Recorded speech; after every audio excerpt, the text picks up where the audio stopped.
নমস্কার বন্ধুরা, মধুমিতা হোম কিচেনের আরেকটি নতুন পর্বে সবাইকে স্বাগত। আজ পাট শাকের একটা রেসিপি শেয়ার করব। ছোটোবেলা থেকে মাকে যেভাবে বানাতে দেখেছি সেভাবেই আমি আজকে রেসিপিটা বানাবো। এভাবেই পাট শাক খেতে আমরা বেশি পছন্দ করি। চলুন তাহলে দেখে নেওয়া যাক আজকের রেসিপি। বাজারে আটি হিসাবে যে শাক বিক্রি হয় সেরকম এক আটি শাক আমি নিয়ে নিয়েছি। ডাল থেকে শুধুমাত্র পাতাগুলো বেছে নিয়েছি। খুব ভালোভাবে ধুয়ে জল ছড়িয়ে রেখেছিলাম। এবার এরকম করে পাতাগুলো ছোট ছোট করে কেটে নেব।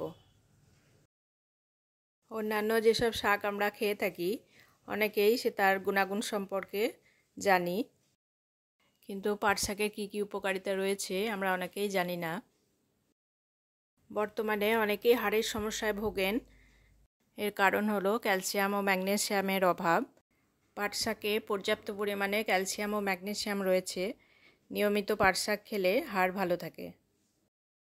পাট শাকে প্রচুর পরিমাণে ভিটামিন সি রয়েছে। বিশেষজ্ঞদের মতে পাট শাক খেলে রোগ প্রতিরোধ ক্ষমতা বাড়ে, সংক্রমণের বিরুদ্ধে লড়াই করার ক্ষমতা বাড়াতে কাজ করে। পুরো শাকটা আমি কেটে রেডি করে নিয়েছি। এছাড়া নিয়েছি 7-8 কোয়া রসুন আর 3টে কাঁচা পাকা লঙ্কা। এক মুঠি ছোলা আমি আগের দিন রাত্রে ভিজিয়ে রেখেছিলাম। কড়াই গরম করে 2 চামচ মতো তেল দিয়ে দিলাম। তেল গরম হলে প্রথমে দিয়ে দেব থেতো করা রসুনটা। এবার 3টে কাঁচা লঙ্কা ভেঙে দিয়ে দিলাম। কয়েক সেকেন্ড নাড়াচাড়া করে নিয়ে এবার দিয়ে দেব জল ঝরানো ছোলা। ছোলাটা দিয়ে কিছুক্ষণ একটু নাড়াচাড়া করব। ছোলাটা ভাজার সময় খুব সাবধান হতে হবে, কারণ ছোলাটা ভাজলে অনেক সময়তে ফাটতে শুরু করে।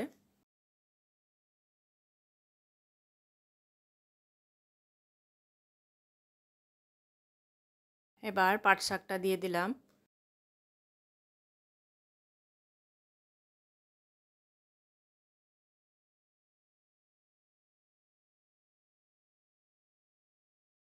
কিছুক্ষণ নাড়াচাড়া করে হাফ চামচ হলুদ দিয়ে দিলাম।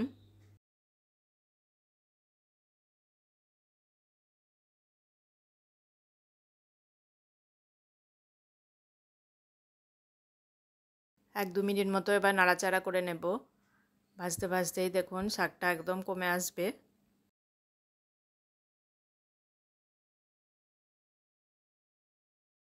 এবার জল দিয়ে দেব। জলের পরিমাণটা একটু বেশি থাকবে, কারণ এই রান্নাটা একটু পাতলা ঝোল মতো হবে।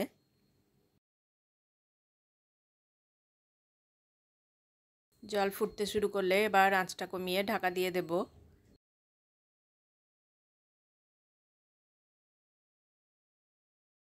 কিছুক্ষণ ফুটে যাওয়ার পর এবার ঢাকা খুলে স্বাদ মতো লবণ দিয়ে দেব। লবণটা কিছুক্ষণ পরে দেওয়াই ভালো, জলের পরিমাণটা অনেকটা বেশি থাকে, সেটা বুঝেই লবণটা দিতে হবে।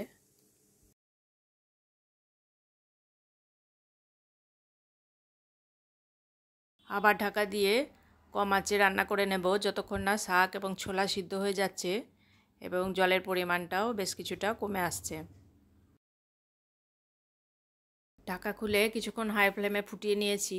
এবার শাক এবং ছোলা দুটোই সিদ্ধ হয়ে গেছে।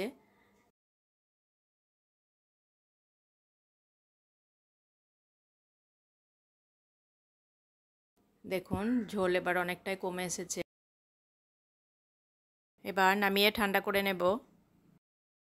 আলু ভর্তা দিয়ে এই পাট শাক ভাতের সাথে খেতে দারুণ লাগে। আজকের এই রেসিপি যদি আপনাদের ভালো লাগে অবশ্যই বাড়িতে ট্রাই করবেন, আর কেমন লাগলো কমেন্ট বক্সে লিখে জানাবেন। নতুন আর একটা রেসিপি নিয়ে ফিরে আসবো পরের ভিডিওতে। সকলে ভালো থাকবেন, সুস্থ থাকবেন। ধন্যবাদ।